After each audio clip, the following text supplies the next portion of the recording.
हरियाली तीज की कहानी। सावन मास की शुक्ल पक्ष की तृतीया को हरियाली तीज का त्योहार मनाया जाता है। इस बार हरियाली तीज 19 अगस्त को शनिवार के दिन है। हरियाली तीज का संबंध भगवान शिव और माता पार्वती से है। इस वजह से यह त्योहार सुहागिन महिलाओं के लिए विशेष महत्वपूर्ण होता है। हरियाली तीज की मान्यता है कि इस दिन माता पार्वती की तपस्या से भगवान शिव प्रसन्न हुए थे और इस दिन ही माता पार्वती को उनके पूर्व जन्म की कथा भी सुनाई थी। हरियाली तीज की कहानी। भगवान शिव ने देवी पार्वती को उनके पिछले जन्मों की याद दिलाने के लिए तीज की कहानी सुनाई। एक बार की बात है, माता पार्वती को अपने पिछले जन्म का स्मरण नहीं हो रहा था।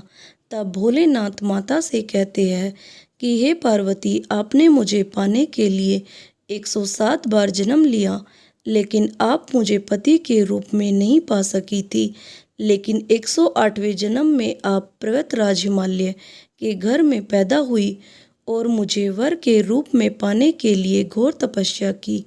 आपने अन्न जल को त्याग दिया, पत्ते खाए, अन्न जल त्याग दिया और शीत, ग्रीष्म और वर्षा में बहुत कष्ट सहे। आप अपनी बात पर अडिग रही। आपके कष्टों को देखकर आपके पिता को बहुत दुख हुआ।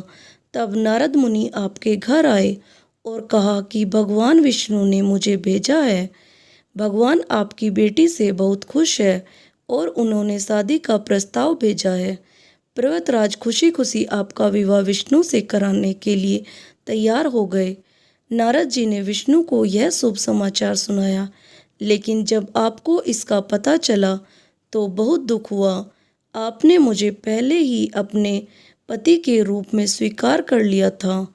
आपने अपने मन की बात अपनी सखी को बता दी।